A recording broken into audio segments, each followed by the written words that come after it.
How do you afford all that? A lot of credit card swiping. Otherwise, It's you something like. very limited. I know what you're talking about. So I'd cut like maybe 3 years off my life. I don't know. It's like, no, I won't go to his house, Mom. I swear. No, I'm just kidding. No, but I would go to his house. yeah. And I think like this camera's the one to look at. Like, if you have the opportunity to live at home, you can save so much money. Welcome back to the Jordan Whitrock Show. Is your host once again, Jordan Whitrock, back at it with another episode. Today we have a unique guest. He is someone that I've gotten a chance to work with on a lot of films. He's given me some acting jobs, shout out. But we've met through school, and we've had a lot of unique conversations, whether it be about YouTube and whatnot. And so without further ado, let's welcome to the show, Connor Titterton. Hey, thank you for having me, man. They're happy to be here. All right. I mean, we could get right into like the elephant in the room of I know you love collectibles. Oh yeah. Yeah. Do you want to tell the audience a little bit of what you collect, why you collect it? Yeah. I'm a huge Star Wars fan. I've been a fan since I was little, at least 5. Okay. My uncle and my dad were like big Star Wars fans when they were like little, and they had like all like the original, like the vintage, like the actual like the Kenner, like the little like 3.75 inch figures, and those were like my first Star Wars figures. Unfortunately, like kind of like getting deep right away, but it's like my dad unfortunately passed away when I was like little right there. Gotcha. But so I feel like if I had to like say like my love of Star Wars like delves like really like deep from like, even though like he's not here anymore, like that can be like a bond, a way to connect, there. Yeah, but no, like I remember like the first time though that like I like really got into it like was because I think I was 5 when Revenge of the Sith came out, and my mom would take us to like Toys R Us, and like back when they like I could crap all over Hasbro right now, like with how they like distribute stuff. But back then, like you go down one aisle, just right and left. It was just nothing but Star Wars right there. And I just like, I still remember like really vividly, like the Revenge of the Sith, like the backdrop and everything they had. And I still have like all of those. I even actually just like found some recently. It was like from like the final duel between like Anakin and Obi-Wan. It was like this like Mustafar like play set. I got that out of the box. But no, yeah, like so what kind of stuff do you collect, in the sense of like, is it posters, cards, like what kind of?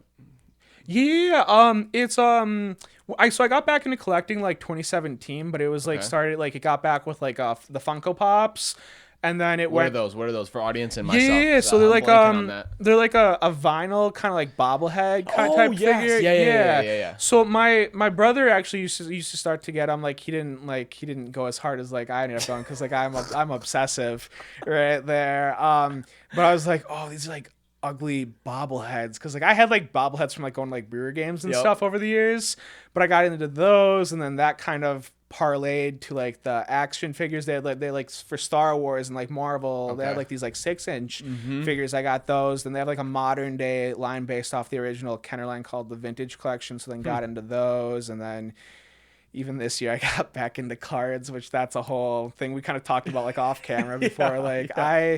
I collect way too much stuff right there. So in your eyes, what's the so like, I've never really collected anything. I think the most I got was like, those like spinner, like whatever those are. I got like 5 of those. Yeah, I know what you're talking about. Yeah. And then I was like, all right, cool. Like I don't need any more. What do you think is the benefit for like for you? Obviously it's like to have the memorabilia, whatever that is. But is there also like something in the back of your mind where it's like, okay, if I buy this now, in some years it could be worth more? Or are you like, well, when I buy it, I don't really want to part with it unless I would have to, It's definitely a 50-50 thing. Like there's some things like no matter what, like whether it's Star Wars, Marvel, or like sports, where I'm like, okay, yeah, this is definitely like a future investment here. And I mean, if it's God's will that I have kids one day right there, I'd be like, yeah, okay, this is my kid's college fund right here, right there. And then there's definitely like, I'm a huge like Clone Wars fan. Like we watched that like every Friday, Saturday and Friday. And then back when it came back on to like Disney Plus to get a proper ending. So it's like for Star Wars stuff specifically, I'll never part with any of my Clone Wars stuff because that is the reason why I actually wanted to get into like the movie shows and Star Wars, and like just Star Wars is a really big catalyst for like why like I love movies. At the point where you're at now, Got you. Okay, so let's go down that road. So you love Star Wars as a kid, and then that's what. Like, when do you decide that, like, hey, maybe I do want to be a filmmaker or something like how do you come up with that like decision? First, originally I was like, oh, I want to be like because I love baseball as well too. Played it like until like through high school, came back 2021, 2022, played in the Wood Bat League. But then I realized I'm like, okay, yeah, that like dream was to be a professional baseball player, and like no matter what, like I'll say this to anybody, it doesn't matter where you come from if you work hard, like it can happen. Like there's people around here like that. Like it can happen. It could happen right there. Like it sounds like honestly, it sounds kind of cheesy. Like there was like a guy who was on the Celtics. Like he came from like he started New London. He went to Stevens Point. That's where he got big, and then he went to play in like Marquette. And, like he like actually like straight up is like a champion on the Celtics. Like he's like their sixth man right there. But for baseball, like nobody ever like from the Fox Valley area got big with that. So I just kind of like realized like I remember it was my boy. Like I remember like it was like my junior year because like I was like I don't want to go into like all like the politics or whatever, like throw names around right there because it's high school. I don't give it shit about that right now right there, but it seems like you do right there a little bit, no, because I was just like, I was like, I can bat like over 300, I can do all this for pitching, and they still won't move me from like JV right there. It's like varsity right there. So essentially like in pros, like you see like a lot of guys who they get stuck in AAA right there, and they can't catch like that break right there, like no matter what they do. And then when you finally do get that shot to like go and like play varsity, like it's just you're older and it's just not meant to be right there. So then I realized when I was about my junior year, I was like, like I think these goals, these dreams are something that I really want to change up a little bit. And I was going to be a teacher originally because like a lot of my family was teachers. So I was like, I like athletics. I'm like, I'll be a gym teacher right there. Like, I want to beat some kids with some dodgeballs. Oh, I did that. I can say that now. I did that. Like we played dodgeball or we played basketball, and I'd stuff those kids, and like I had kids like whining, be like, "Why'd you do that?" I'm like, "You gotta learn hard lessons." Like somehow, like now right there, like, and oh my gosh. And so you're not a teacher anymore. Would that be part of the reason why? No, But no, that and then I just was like, and kind of bringing it back around because I can totally yammer right there. But I had my mom's old teacher's aide, her son, who was about 2 or 3 years older than me. He did the RTF program at Oshkosh. We started researching, and I realized that film was a big part of it too. And then I realized I was like, oh my gosh, I'm like, this is actually like a possibility right there. And like, obviously all that stuff is hard and like you have to start at the bottom and work your way up, but just knowing that it was like a realistic possibility. Because when I was like little, I always thought, I'm like, you have to like, it's just not possible for like somebody in like Wisconsin. Cause like, but then as I started doing more research into the program, I realized that Oshkosh actually had like people actually went and like they did stuff, whether it was like has crew. I don't know if there was like really a ton for like acting right there, but hey, maybe you'll be up on there one day. I mean, you don't know right there. But then I realized too that like Oshkosh even had like a connection to even like Marvel right there, because like in like the Loki show, Oshkosh was actually referenced in there. And I think. But was that? Okay. Yeah. Continue. I think like if my research remembers correctly, please don't quote me on this, anybody right there. But the old editor in chief during like the Stan Lee time was from, I forgot his name, but he was from the Oshkosh vicinity, and he was RTF and everything too. And like Owen Wilson's character in that show was apparently based on him. I could have sworn I read right there. I didn't hear any of that. I remember watching that Loki episode and seeing Oshkosh, and I'm like, nice. I was like, I don't know how to react. I'm like, usually you would never expect a city that you're like close to, let alone like live in, to be like something that's in one of the films, because it's always like I don't know, a crazy name for a city that you're like, oh, that thing probably doesn't exist, you know, which is probably what everyone thought when they saw Oshkosh. But and then you hear that, you're like, or at least like in your case, it's probably a little bit closer. But I mean, for me, I'm like, that's like 35 minutes away from where I live. Did you ever live in Oshkosh?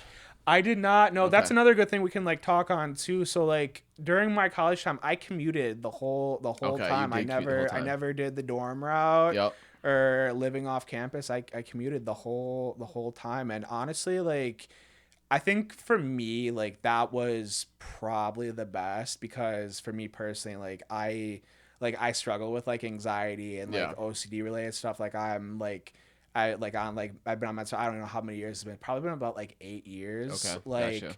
So I feel like, for example, if it's someone like you or even like Alex right there, like I know you guys right there, so like I have like no problem like shaking hands. But like the dorm where it's like I wouldn't know necessarily who I'd be living with. Yeah. It's just like a thing I really struggle with is like the unknown and like. But also, if you're kind of close enough where you could make the commute if you wanted to, or you're in that radius or whatever they say. Yeah, and I had a lot of help like along the way to be able to like make that happen. Like we had there was like college funds like through like my dad's service, where like I was able to like dip into that and like get like gas money, for example, and like that helped like so much. But I like driving right there, so that to me, it was always like a new adventure, like every day. Okay. Right there. And definitely like some of my favorite memories are just being from like running around Oshkosh at all hours of the evening, right there, just driving around with people right there. Nice. Yeah. No, like, I mean, that was the same thing for me. I did move out for 1 year because I did want to experience what it would be like to move out. And I planned on staying, but it just didn't work out. So then I moved back home, which like looking back, it was like, I would have been able to afford it, but I would have had like no money at all, in the sense of like all the money I would have made or had like would have gone to that living for that last year. And it's like, look, it's like everything kind of happens for a reason. And like luckily my parents were willing to take me back in, but absolutely. Yeah. And that was a big thing for me too. I was like, I think like this camera is the one to look at. Like, if you have the opportunity to live at home, you can save so much money. Like, all jokes aside, I probably spent like any money I got, I spent a lot of that on like collectible stuff. I was gonna say, give me my camera. Any extra money you have from community, you could buy collectibles with. Right there. Oh my gosh. But no, like I saved so much money. My mom she was and my mom's just a saint, and like she helped, like, and just no matter like how old I got, like obviously I still pay for like my own stuff, like for example like car insurance or like helping with like some of the bills, but like we've had a very good agreement going where it's just like I keep the place nice and so on and so forth. Like that's my equivalent to paying rent. No, and it's interesting because like obviously like the statistic right now is like so many kids are staying home that never stayed home before, and it's like someone like me who's graduated, it's like most times when you graduate, you go and, you know, start your life, get a job or whatever that is, you know, and it's like, it's interesting now because it's like, there's so many kids that like so many people I know who have graduated that are with their parents, just because it's like, hey, like I'm trying to get this started, or hey, there's not a like job, not necessarily that there's no jobs open, but like even the job that I would get would not be enough to be able to spend on housing. Absolutely, you know, where it's just like, and so it's like parents are, and I wonder if there's more like, obviously it's okay in culture right now to be home with your, I mean, like, depending on how old you are or whatever, you know, if you're 40 years old living with your parents, that might be an issue, but just like, I think it's interesting how culture is shifting. And when you look at like cultures that like Asian cultures, like it's normal to have like 4 generations in a house.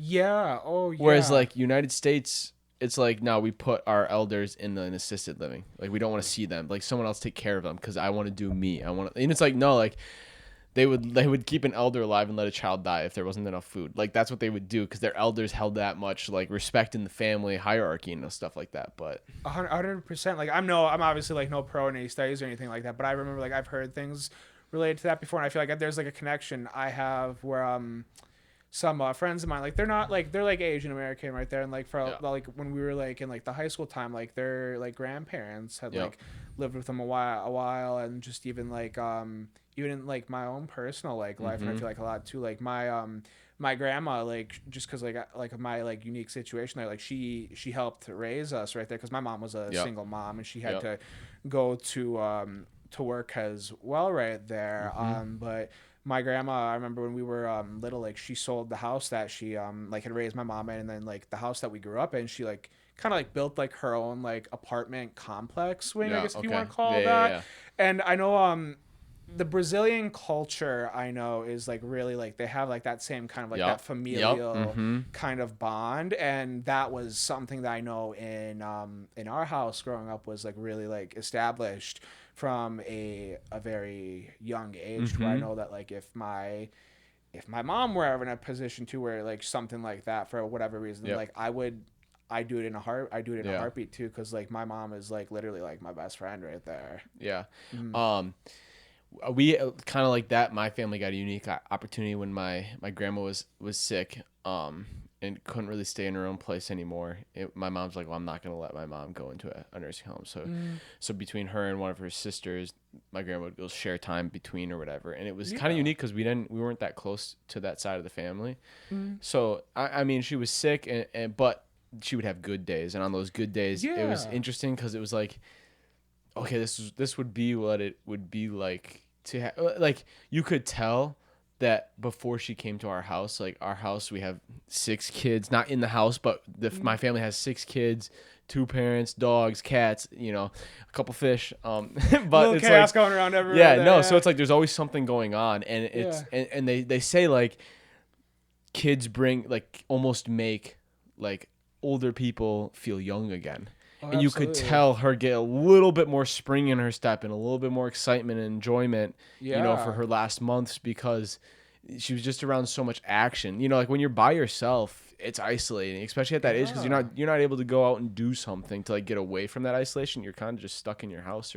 100%, yeah. And I can even as me myself as like a 25-year-old, I can even feel on that, I can get on that level and understand to a certain degree, as like.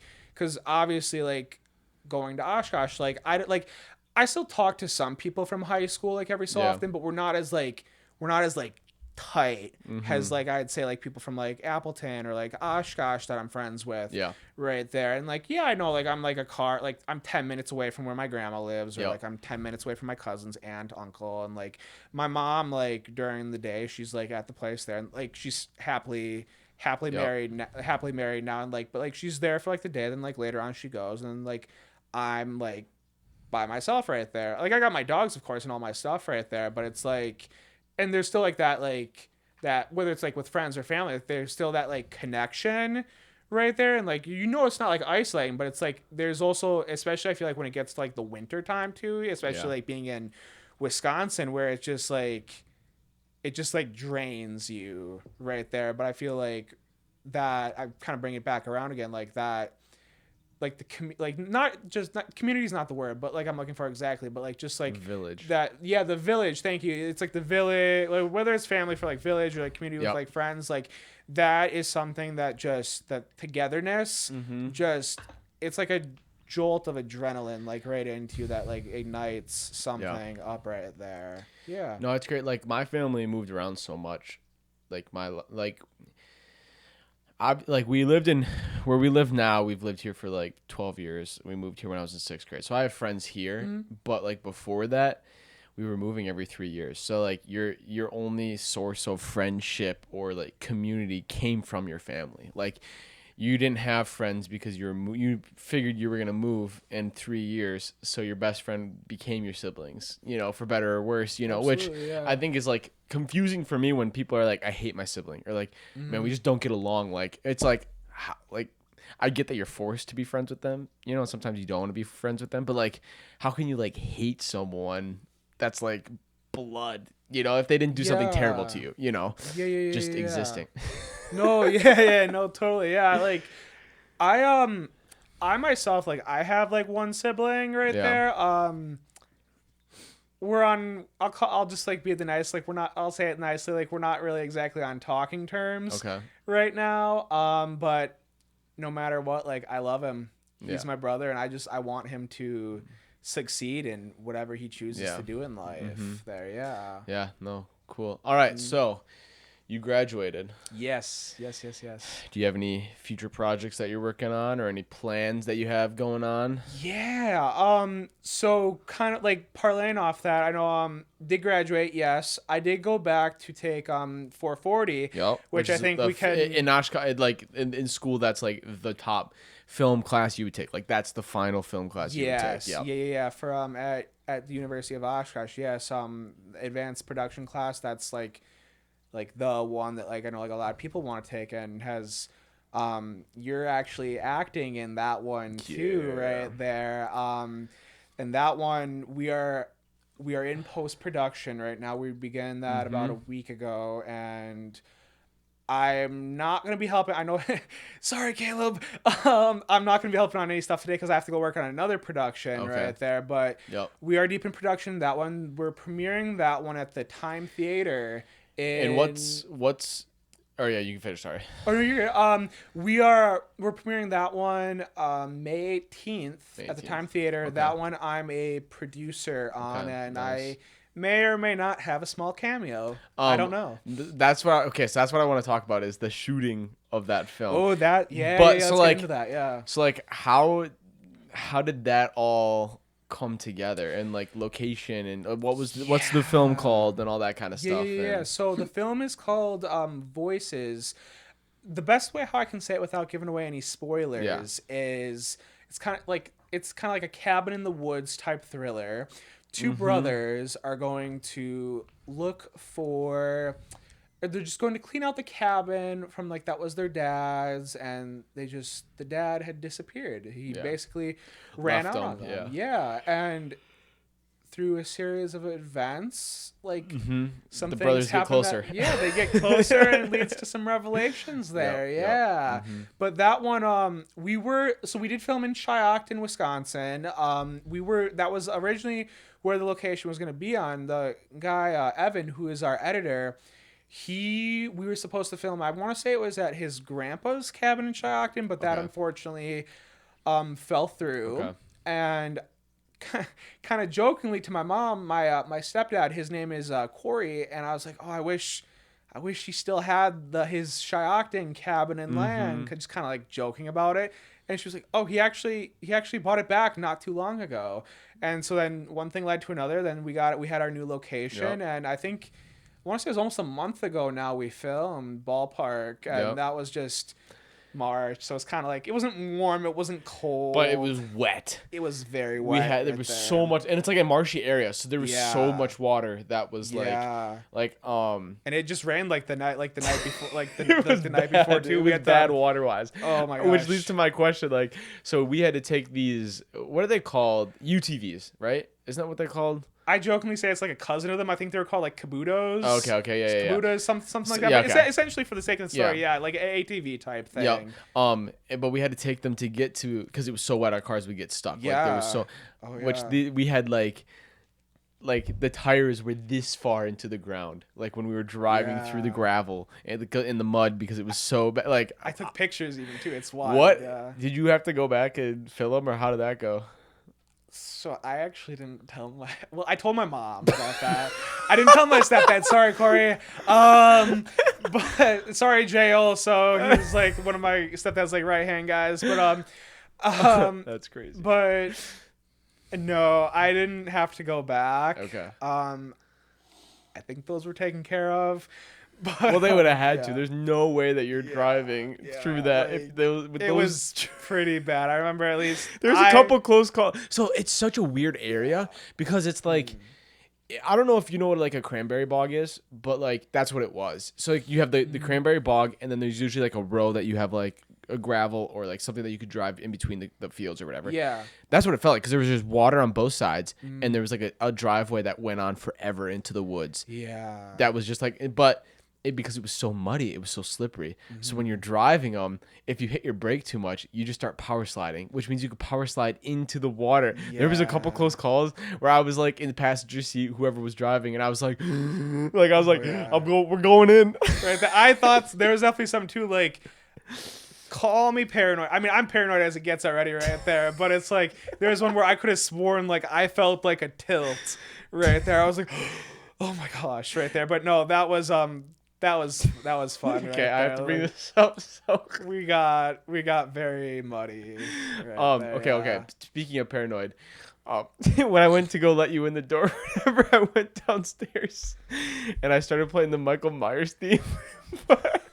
Alex, who's also here, shout out. Hey guys, Alex, we love Alex. I come back up with Connor, and he's like, "Hey, were you playing the piano?" And I was like, "Yeah." He's like, "Okay." He's like, because all of a sudden I just started hearing the Michael Myers theme, and I was like, "That's weird." I did imagine, like, he's just behind you. You're like, he's right behind me, isn't he? No. But no, that when you said that, I was like, yeah. I only had the first two notes though. I forgot the doom doom. That I had no left hand, no bass clef. But yeah, that's crazy. Okay. Let's talk about YouTube. Yes, but before kind of backtracking like one second, real quick. Yeah. We also we got the other project that I'm working on too is for Film Society. I got the opportunity to do my own film right there that I wrote and directed. Was that the one you were hoping to do for 440 that didn't work? I look at it in the grand scheme of things now. I'm like, I feel like that one, because it's kind of like, it kind of felt like, what's the way to say it? Like those ones that are like the artsy kind of ones, almost like drama-esque. So I feel like if I would have saved that one for 440, I feel like that one would have gotten picked. But just because like with my unique situation, I was like, I want to be able to make sure I do this like now. Okay. Right there. But for that one, like I'm in the post-production process for some reason. For that one, I have been extremely slow paced working on. Like I definitely feel like I have like some form of like ADHD or something like that right there. Like it's just like, forming right there. Like it's brewing right there. Yeah. I'll work straight for like 3 hours, but then I won't touch it for like another 3 hours, and I'll get like distracted right there. Like it's so weird to explain. I don't know. Alex, do you know a lot about ADHD? Not like a ton. Like, I feel like that's more like minimal. Like I feel like you're just talking, you get bored. Right there, yeah. Like I need to like whereas like it's not like you're getting distracted. I feel like that'd be like a 10-minute or like something short. Like I mean maybe that is it, but like I feel like that would be like something. I feel like you're editing like me. You edit for 3 hours. You're like, okay, I need a break because like that was a lot of footage. I think having a short attention span is a better way to word it, right? Yeah. Alex, you got some facts for us? Like, I just typed in ADD. That's all I did. Oh, okay. So nothing like really. It's just an attention deficit. Nothing. You should. What is the specific attention deficit? Do they have a number to it? Like your attention deficit would be like between 5 to 10 minutes, or like 5 to an hour. You know, like what is that? So like the ADHD spectrum. Yeah, or whatever. But like it's something time related. I wonder what that would that be like. Yeah. Well, you know what they say, like we all have some form of that is true there. Know. Yeah, I know my mom even she makes like some comment like she's like, oh, we all got something right there. But for that one though, like I am like the clip like we're like not halfway, but we're about like 45% done with like the original first cut. So I'll have like I'm going to have that one turned in by like the 20th, get a first look. And like, then after that, like just kind of like go back, play like some more with like the sound effects, add the credits, all that good stuff. Now, sorry, moving forward now. What was the main one? Like the continuing one there again. I don't know what we were going to move to. I'm totally blanking right there because we talked about the film and there was like something else. Then I backtracked. Right, that I'm like we're talking about YouTube. Oh, yes, we clutched up. YouTube. I just knew someone was gonna be hard judging us when they were watching it. Like, I couldn't remember that.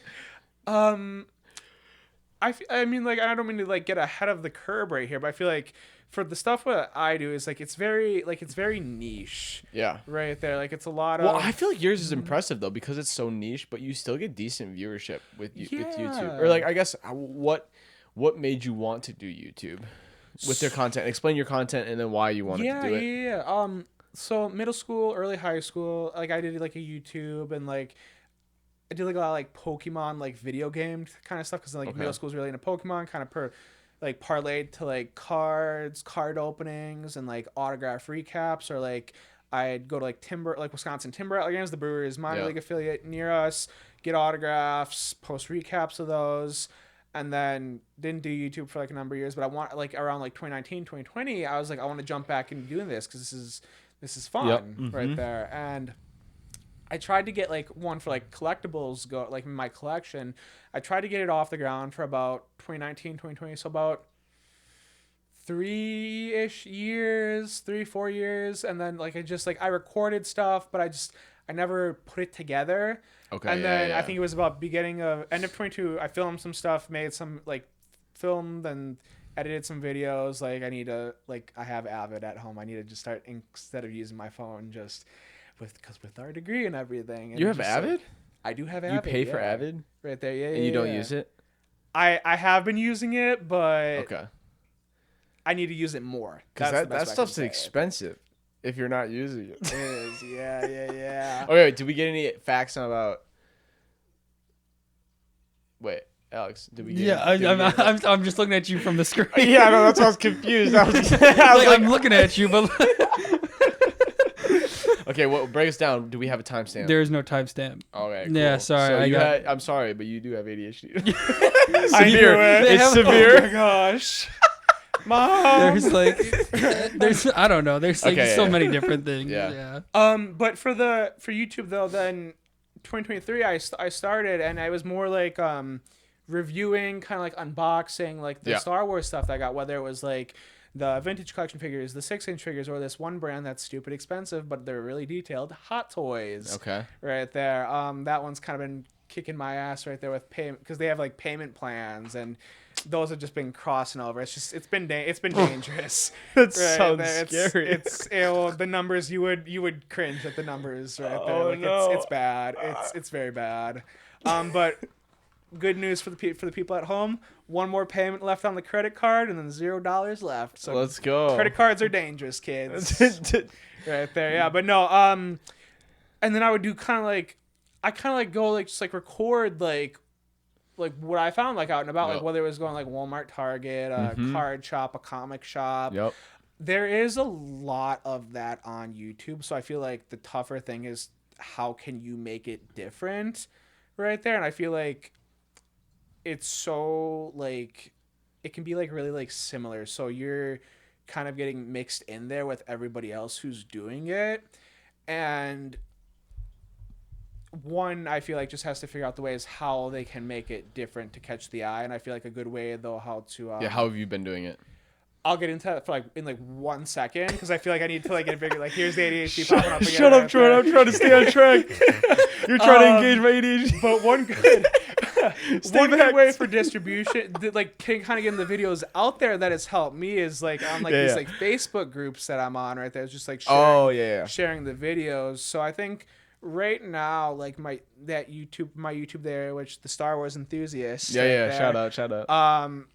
That one is hovering around 290 at least last time I looked, but my videos are averaging per video about like 200 to 300, which is what's impressive.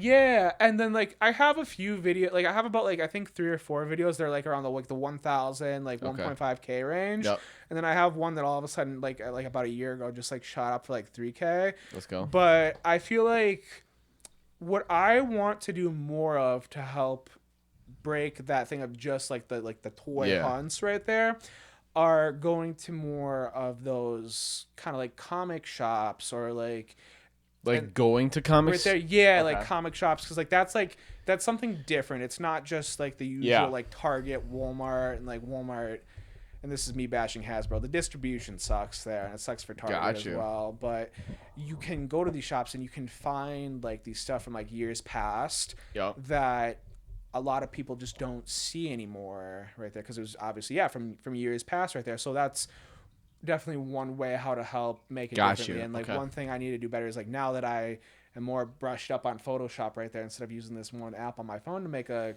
cheesy thumbnail right there, like using Photoshop, make it better right there. Yeah, no. Yeah. That's cool. Right there, yeah. Yeah, no, I don't know, because I thought it was funny because like I was doing YouTube a little bit, and then you reached out and you're like, "Hey, that's cool that you're doing YouTube." Like I was thinking about getting back into it, so it's kind of been fun because now we're both doing some YouTube stuff, which is it's more fun to do that kind of stuff when there's someone in the field ish with you, like trying to figure some stuff out as well for themselves. Asking questions and all that. Exactly, yeah. Because I remember, I think we had a discussion about like how not necessarily like how can I grow this, but along those lines of like, what are other things that I could be doing to maybe get attention? And I was like, I'm a big live streamer. Like I love live streaming. I like things live. And I was like, I mean, you could try unboxing live and just see like how that would go or whatever. And it was funny because like I saw you doing it and I was like, oh, like he's got some people actually like interested in what he's opening, which is kind of cool to like think about. Yeah. Oh yeah. Like I definitely like I realized that I'm like, oh, like no, it's kind of like getting algorithm or whatever you want to call it right there. It's kind of getting pushed out to like these other people right there. And like there's like definitely some subscribers were gained from that right there. I want to do that like a little bit more because I have like kind of like a backlog of videos and stuff right there too, because I know I've been so busy with the production. Is there any kind of other stuff that you would do on YouTube, or are you kind of like I kind of just like doing this like niche-ish? Kind of going back to like Tim Rattlers, I would like to kind of like, because I love that job so much. Yeah, so and what do like, you do for the Tim Rattlers, which is the minor league baseball? Yeah, for the high team, for the Milwaukee Brewers, which if you're ever in the Fox Valley area, come there. It's a beautiful ballpark. Speaking of which, when is their $1 hot dog night? Do we know? Ooh, Alex, it might be Wednesday. Both Alex and I work there at the Tim Rattlers. I'm on my 5th year with the team now, and Alex is year 3. I want to say right there. Year season 3. Yeah. But I would like to like do like kind of like a ballpark vlog right there, like not like a Zach Campbell kind of thing, but like that would be fun. Yeah, like I think like that could help bring more attention to the team. Yeah, because would you post it on like their website then, or I would probably post it on like my own YouTube right there, but I think it would be cool to do like media stuff for them like full time. Do they have positions for media or? They do. I don't quote me on this, but I believe like they're like I'm sure it is like you need to go through like the intern. They were like full-time internship before you could get a full-time spot there. Because I know there are some people who they did that and they have a full-time spot there now. But that's just the stadium. The environment there is just so wonderful. I mean, honestly, if I didn't work there, I'd be going as a fan anyway. So I'm like, why not go and get paid? And no, that's awesome. Do something that I like. I know. I saw you post the other day, or was that last night, or I don't know what day that was. 2 days ago. When did you work? What game did you work? Last game was Sunday. Okay, then it was Sunday. I remember because I saw you post a picture or whatever, and I was like, he's back. Yeah, he's back at the diamond. Oh yeah, punching his card. But indeed, like I said before, like baseball is a huge thing, and like I feel like after the Brewers of like our childhood kind of like retired, like I still paid attention. I played fantasy. I watched highlights. If I was like out at like Buffalo Wild Wings, like not a paid sponsorship by the way. Buffalo Wild Wings, pay this man. No, but I would watch the game there, but I never like I wasn't like hardcore like following, but like a lot of guys who actually played in Appleton over the past few years that the Brewers drafted, it started getting up more and more. So I became more like reinvested. So over it's in the area, so it's not like you don't have to travel to Milwaukee every time. Yeah, and like from my house is like 20 minutes, and like from Oshkosh it's probably another like 20 to 30 ballpark. So it's like it's right like smack dab in like a good area in Wisconsin there. Yeah. And it's just like I've been to some minor league ballparks before too where they look like a high school diamond right there. Well, what's the team in Fond du Lac? The Dock Spiders, right? Yes. The Dock Spiders. That's like a lower tier, right? So actually, like that one is like a college summer ball like league for like guys who are like trying to get like. But does that feed into Timber Rattlers or no? That's its own separate thing. Doesn't really feed into Timbers. That feeds in straight to the. So that is its own separate thing. Gotcha. But they are partnered with the Timber Rattlers. Like they have the same ownership group right there that Got owns you. the team right there. So there's like a lot of like cross promotions. Dude, I almost died at one of those games. Foul ball or Yeah, so my my friend's mom works for a hospital, and then they got tickets through whatever, and so he could like bring one person. So I was lucky he brought me. But what was nice about those seats is like Doc Spiders, so like it's not that insane, but like you could sit on like one of their 4 tables on like one of the third base line, and you basically had unlimited brats. You had 2 drinks and then unlimited hamburgers or brats. So we would always be like, who can eat the most? I think I ate 10. I almost died, but that was. And then what do they say? You only should have like 1 brat every year. Otherwise, it's something very limited. I know what you're talking about. So I'd cut like maybe 3 years off my life. I don't know, but anyway, so we were, so we were just chilling, and some guy hit a foul ball, line drive, like I think the person like moves their head. It went through we were sitting on like a 4-corner table kind of thing. It like went through them, right past my head, hit the metal like siding or whatever behind us. I beat the old man to it, picked it up. I was like, loser. No, I'm just kidding. But there was like an insane dent in like, I'm like, bro, had that hit my head, I'd have ADHD too. No, I'm just kidding. Get you in the Make-A-Wish program or something like that right there. John Cena, I want to meet you. Right there, please. Okay, wait. If you had a Make-A-Wish, what would you want to do with your Make-A-Wish? Meet Harrison Ford. Right there. But he doesn't do Make-A-Wish, so what's your... No, I'm just kidding. No, I would ask that. He'd probably would say no. He'd probably give me like the middle finger. No, I love you, Harrison Ford. I've never met you in my life. But as someone who collected autographs, if I got Harrison Ford's signature in a photo with him, I would retire from autographs completely. Why? Right there, just because like he's like the Grail autograph. Because okay. I love his movies. My grandpa, grandpa and I bonded over his movies. Yep. Of course, Star Wars, Indiana Jones were 2 big movies in our household. I didn't watch Blade Runner till like high school, but loved that one. Then. What's the one? Clear and Present Danger. I'm having a brain fart. Or Air Force One. I think he's like the president. Oh yeah. Right there, yep. like just like all those. Like he is like I think he's my favorite actor. And I know which I don't think a lot of people actually know. He actually does have a Wisconsin connection right there because I don't think he graduated from Ripon, but he went to Ripon College. Ripon right there, yeah. So I thought that was cool. They tried to give him an honorary degree and he denied it. He was like, "No, I'm good. I don't need that right there." No, but he also went to I don't remember when he stopped, but I know he also went to the EAA in Oshkosh for a very long time. And, I thought he's. I guess maybe he doesn't go anymore. No, he doesn't go. He doesn't go anymore. I know, but I know. I guess kind of like a story like back in 2016. So like I had a friend of mine from growing up who his dad was like a pilot for like Gulfstream and everything. Yep. He actually got to fly with Harrison. Wow. I don't remember what year, but there was talk about like setting something up because they weren't like close, but they knew each other. Like his dad and Harrison knew each other through flying. Okay. And there was a chance, but then they just went through some like family stuff right there. I remember at the time, this was like 8-9 years ago now, so I didn't want to push my luck. But he's like, I was like, hey, I'm sorry to hear what's going on with the family, but like, any chance I can meet Harrison Ford still? Oh yeah, but no, I love his movies though, and just like just like if I ever had the opportunity to meet him, I'd want to just like shake his hand and be like, "You're great."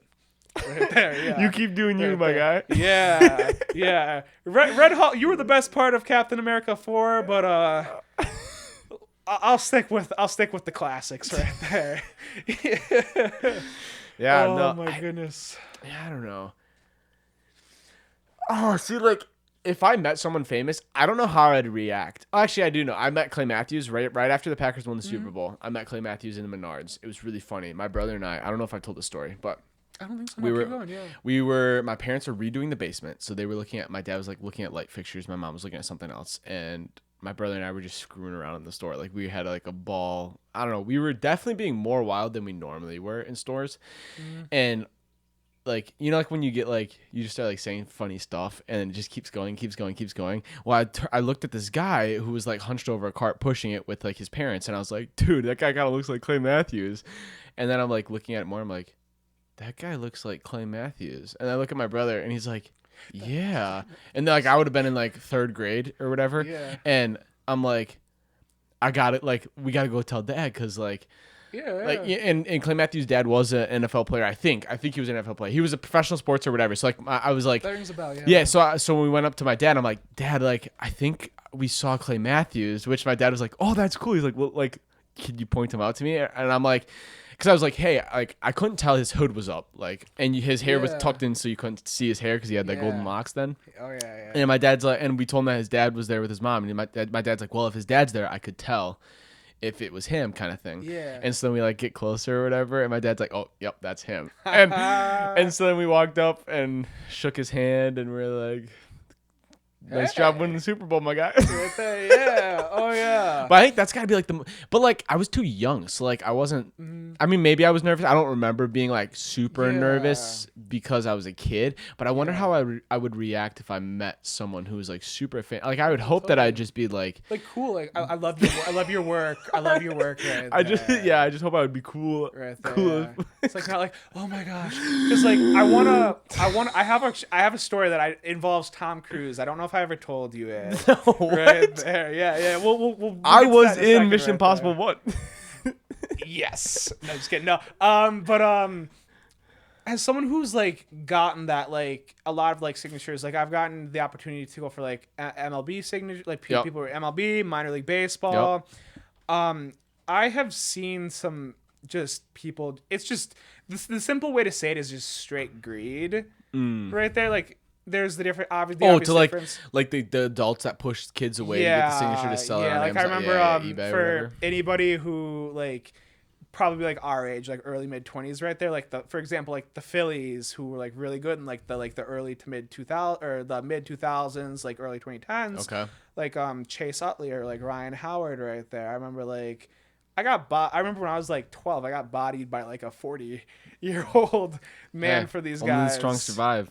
Right there, and like I don't know, like I've even seen it for like at minor league games. Like I feel like now, like obviously that I'm like older, I know like these guys are just people like you and I, right? They're just really good at what they do, right there. Yeah.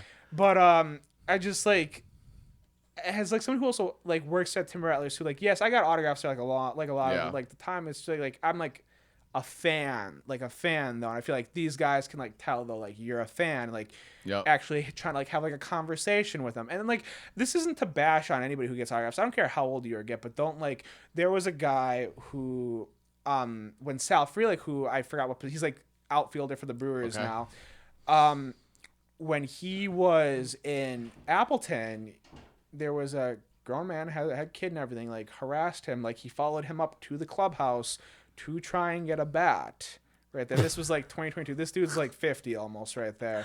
I'm not going to say names, but people who are in that circle would know who I'm talking about 100%. But he almost got like signature, like going for autographs, like banned because dude was just straight flat out harassing him right there. Like, stalking. And like, at that time too, I was like really like new for like working, and I love my job there. So I was just like, I don't want to get looped into this right there. So I like, that's kind of where I started. Like I'd still like get signatures, but like I do it in like certain times. Yeah, right there. No, like, and there's a right and wrong time to do all that and right push there. for that. Like the big thing is just being like respectful right there. All right, so that leads to my question. How far would you go to get Harrison Ford's signature? You know, I'm not gonna lie. Like, there's like, I'd kill a man. No. My gosh, Mom, I'm sorry. No, but I've seen things where it's like, no, I won't go to his house, Mom. I swear. No, I'm just kidding. No, but I would go to his house. Yeah. But I've seen things where it's like people like they get people like say like a baseball player, for example, is like leaving the parking lot and they like roll down at their car. Right there, and they'll like sign like in their car before they go off. Like that would probably be like, I'm not like I've seen like I know people who've like gone to like the hotels and stuff for people. But that's just how far overkill. would you go to get Harrison Ford's signature? Well, traveling wise, okay. Like, would you try to get up like Comic Cons? Right would you? there. But like, he'll never go to those though. But would you ever like if you knew he was at like a hotel? Would you ever like go to that hotel? I'd try. He's like my. That's like. in autograph terms, like that's like my hall pass for like breaking the rules right there. Like I would. So how far would you go? How far would you go? What like would you hotel, do? like I drive 6. Like if I knew he was in Chicago and like I actually like know like hey like he'll sign right there. Like I would go. Even if you didn't know he was gonna sign, would you go? Probably not there actually. Okay. Like that would be like my like thing there. But like if there was ever like an opportunity presented where I know like he would sign, I would go. How often does he sign stuff? Probably not often. Say again. How often does he sign stuff? I feel like he probably wouldn't. I feel like he's at the age where he's like, I don't really care about how you feel about me. So like I see like videos and stuff like he'll sign at like premieres and stuff like that. And like I've from being like involved in like those like autograph like Facebook groups and stuff like I've seen like he signs like at hotels, but then like that's just kind of like it's weird though. And like I've seen like he started doing like paid signings, which I was kind of shocked about because I'm like he's got enough money to where probably 30 years ago he probably wouldn't even have to work again if he didn't even want to right there. But also like even with like the autograph grail store, like even like Tom Cruise, like that would be another one, which I actually kind of met him at like Disney. That's right there. That's what you never when you come back to the come back. I have this huge thing. Like it's definitely this is where I jokingly but also seriously say for like the ADHD, like I'll like go. But I mean I'm the same thing too. Like if we like but hey, we're back. So yes, Tom Cruise. So I forgot how old I was, but I remember it was around the time whenever he was divorcing Katie Holmes. We were at Disney World. So I was probably like 12 at least. So this is at least 12 years ago. We went to, I think it was like the Grand Floridian Hotel, which is near the Magic Kingdom. We had dinner there. We went swimming. They had like these like late hours. So the park wasn't going to close till 1. Okay. It was one other family, my mom, brother, grandma, and I, and Tom Cruise. What? And his daughter right there. Yeah. So we were swimming. And then I remember like we were in a line. It was like his daughter, me, my brother. And he let her go in front of us right there. And then we got down the water slide. My mom was like, boys, do you know who Tom Cruise is? And I was like, yeah. Like at the time, like I feel like you're like, you've heard the name, but also you're young. So I don't really care. Yeah. And she's like, well, don't look right there. Be respectful right there. I'm just thinking how my mom would say it there. She's like, but he's in that area over there. I was like, oh, cool. Right there. And like I look at that like now I'm like, damn it, I wish I would have asked for like his like autograph or like a picture or something. And I remember like he took pictures with like some of like the other family and then he left and like I think if I remember correctly, I think my mom like shook his hand or something like that. Just like, hey, like love your movies or whatever, blah blah blah. But then like he said I remember like I think did we shake his hand? I don't know. I don't know, like my brother and I we said hello to him right there. Oh, nice. But like it was so just, that's like, definitely probably the most famous person you've met. Encountered, like even though it was like only for like a second right there, but like definitely I feel like Tom Cruise. I did meet John Travolta though, actually, like in 2019 right there. Like that was a very cool experience. Like it was kind of like it was more of like a laid back situation. He was at some convention thing and I was helping somebody out who I knew at the time and then I was like, oh, like he's there. And like originally I remember like I wanted to like get like a Pulp Fiction photo with him and Samuel L. Jackson or like a Pulp Fiction Funko, but I didn't really want to spend $80 on a Vincent Vega Funko Pop. So I think I got like I remember I got like a Grease Funko sign because like it was cheaper. But went through the line and then just like shook his hand, just like, hey, like I know you because like my grandpa introduced you to his movie, like to your movies, and just like we had like about a minute conversation. He was a nice guy, shook his hand and went on about the day right there. So I feel like those two are probably like the two most that like I've met in like my like encounters. But for baseball, like most famous like baseball player though, I think is probably like Bryce Harper. Okay. Right there. Yeah, so those are probably like 3 gotcha. ones right Alex, there, what about you? Who's your famous people you've met? Or the most famous? I really haven't met too many famous people. At the Timber Rattlers, though, I'd say I probably met the most famous person. More like Wisconsin famous, I guess, Charlie Barnes. Yeah, I remember when he was here. Yeah. So I walked in with him and chatted with him for a little bit. I met Greg Culver. That's a famous Wisconsinite. Dude, you know what's crazy? You know how the university was like in debt of like $18 million? I have so many thoughts on that. But yeah, I do, yes. Yeah. So I looked up the net worth of Mr. Culver, who went to Oshkosh. Bro's got a net worth of like billion plus. I don't remember exactly what it is. Look it up. Correct me. But like, I'm like, bro. Greg Culver? Yeah. I was like, What do you mean? Well, let's see what it is. What he's got. Greg Culver's net worth is estimated to be around 1.8 billion. Thank you. Lord. So you're telling me that you, I mean, and this is me. I got no money, so I have no right to say this. But in my brain, I'm like, you could just slip the university a quick 18 donation. But I mean, also he's got to be wanting to do that, and who knows how much money is tied up in real estate compared to whatever, you know. Yeah. But anyway, I was like, that's crazy to have. I mean, I get that's definitely got to be the most wealthiest graduate from UW Oshkosh. Has to, I feel like has to. Like I know there's like a few like guys who played MLB who went to Oshkosh, but they're probably nowhere. I know they're not like anywhere like near like. Oh yeah. That number. Well, what's the like? Isn't Michael Jordan the only billionaire? No, LeBron hit billion for NBA at least. I think LeBron did, and Jordan obviously with all his shoes. I think Shaq was close to it. I'm surprised he's not there with all the stuff he's done like after. Mm-hmm. Yeah, he's got to be. Like when I say close, I mean like I swear he's like 900 million. Like where it's like it's almost there.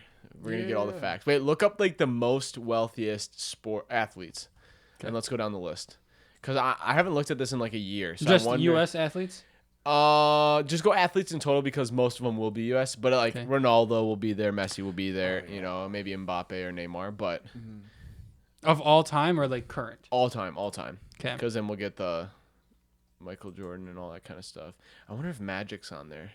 Okay. So do you guys want to take a guess at the top three? Okay, I'll take a guess. I'll go first. Obviously Michael Jordan. Oh wait, no. Ronaldo just started a YouTube channel, so maybe that guy's popping off now. Yeah.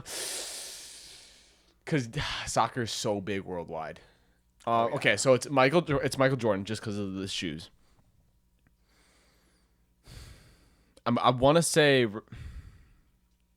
I'll go Michael Jordan, Ronaldo, and Messi. Those would be my three. What are your three?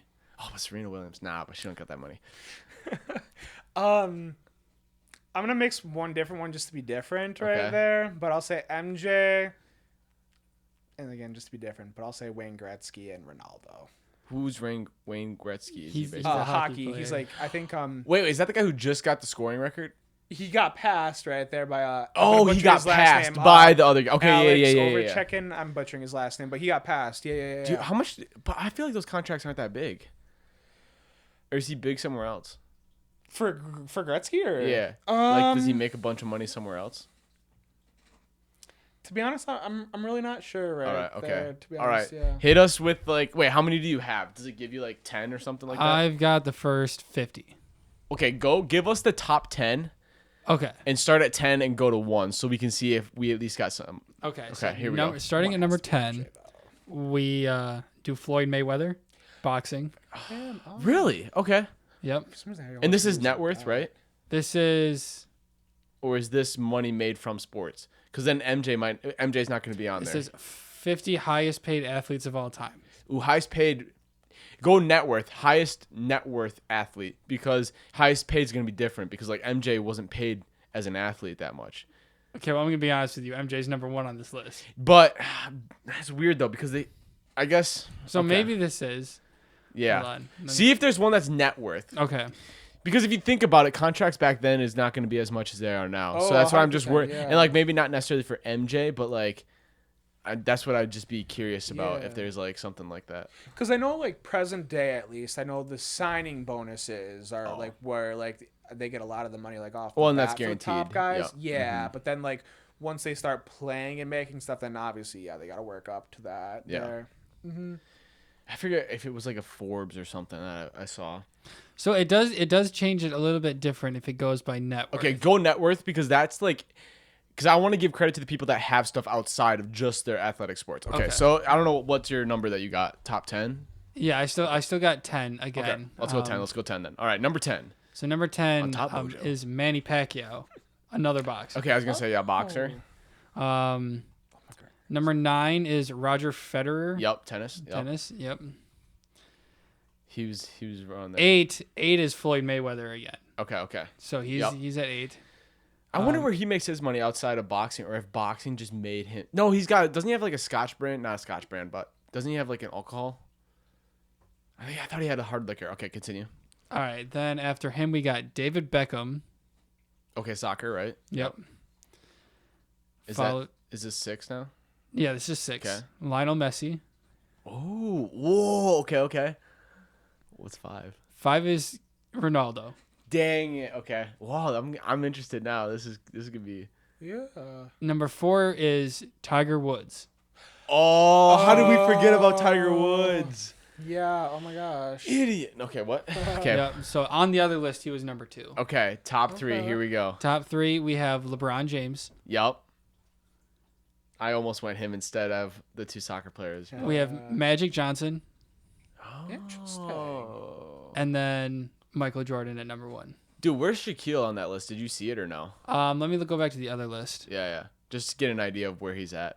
He's at 13 on the other list. Okay, yeah. So he's right. So we have a lot of basketball.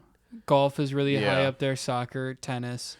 But when you think about it, basketball, that's all about, like, obviously the sport, but it's all about the shoe. Like, I don't. I mean, even soccer is a little bit like the boot, all that kind of stuff. Like at football, I don't.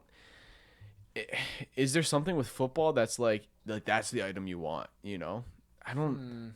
Like basketball is the shoes is what makes, like, obviously you're forced to wear a jersey. The shoes is what you get to choose to wear. Soccer, same thing. The spikes or boot is what you get to use. Whereas like football is like, now you have to wear the pads and all that kind of stuff. And I feel like the shoe is not. As popular. On this list, like the first, like the highest football person, he is like 23rd on the list. It's Tom Brady. I was gonna say Tom Brady. Yeah, it's interesting, and he's got his TB12 brand, but. He would. I feel like he looks. Dude, how do we forget about Tiger Woods? Yeah. And I guess we should have put LeBron up higher. I really thought that the soccer or football would have been a little bit higher than what they were. Interesting. I think that's like, I know people have a lot of opinions about like the whole like Bronny and like LeBron situation. I think that's cool, but I think he should have kept on playing college at least for another year or 2. Well, supposedly he's destroying the G League.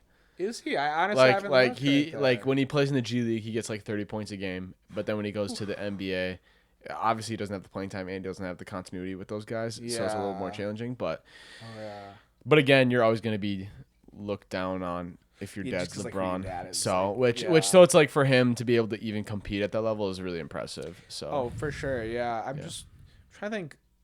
MLB wise, I think probably like the last people to do something like that was like Ken Griffey Jr. and like his dad Senior, right there. I would have to like don't like quote me on that, but I feel like that sounds right to me. Not every day, not every day you get to see something like that, but it's one of those cool, like, as somebody who's like a big sports fan myself, like it's one of those cool moments that you're just like, hey, you don't know when you're gonna see that again. Just like the Bucks winning the the championship. Oh yeah, never see one of those again. I remember like being like in the concourse at the Timber Rattlers after working. Like everybody was just like congregating if I can talk.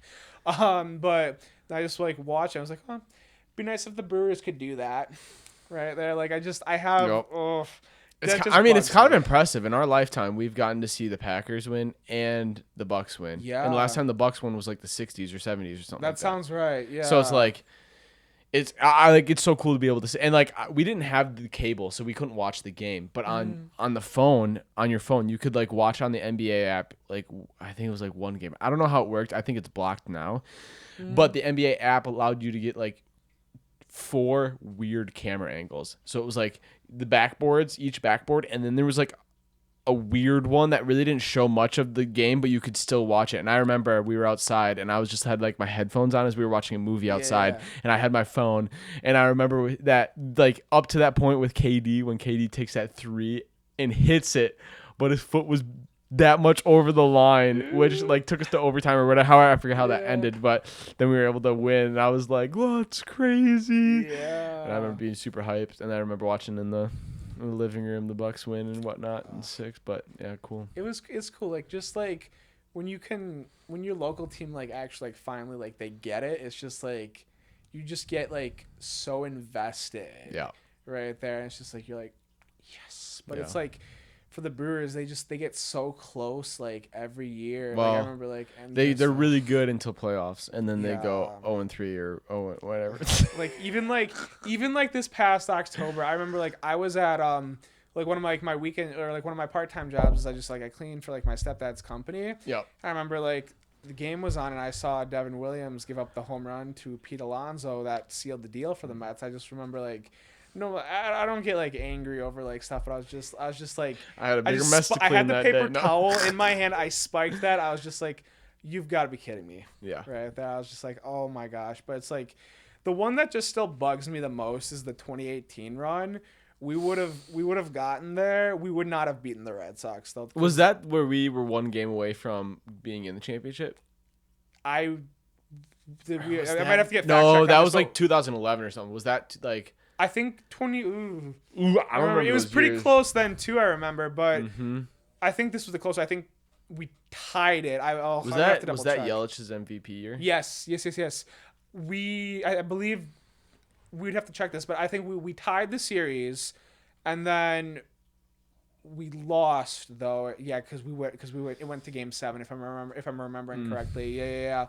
But we would not have won the World Series this year. We should have gotten there though. Yeah. We should have gotten there, but again, just as a fan, it just like it takes me off so much because like we get there, we have no problem getting there. Yeah. We just collapse. Yeah, that's the best way to say it right there. And like I have hope. Like I've ridden with them from like the crappy early 2010 runs.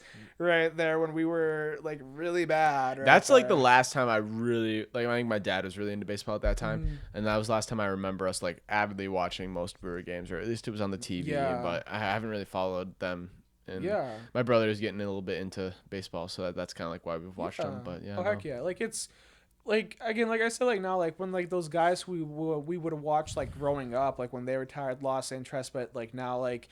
Just like getting more reinvested. It's a cool feeling because I feel like and I feel like in a way like this has helped me deal with like stress. It's weird to explain, but it's like I feel like as someone who gets stressed out a little bit too easily right there, like going back to like those like I don't want to call it like living in the past, but like going back and like watching something like the Brewers, for example, or even like opening cards again, then too like going through like doing things that were like from simpler times. Like I feel like this is like something like has like a fun activity right there. It's like been something as like a de-stressor, like in a way right there. So it's been really cool to get back into it there. And I know they're kind of banged up a little bit right now early in the season, but I think like once we get guys back healthy, I feel like we could go on a run right there. Sweet. Well, thank you, Connor, for joining the show. I appreciate it. It was a fun conversation. Thank you for having me, Is there anything you'd like to plug or replug? Check the Star Wars Enthusiast around May 10th for the film premiere of Clean. And I don't know if we're actually making it live on YouTube, but on May 18th at the Time Theater will be the premiere of Voices. And, of course, subscribe to the Star Wars Enthusiast. Let's go. Sweet. Well, thank you for coming on. Thank you for having me. Thank you for watching this episode. If you're still here, consider dropping a like, subscribe to the channel, all that good stuff. Drop a follow, but that's not on. Actually, no, it's on Spotify. So go do that. And we'll see you for the next episode. Peace.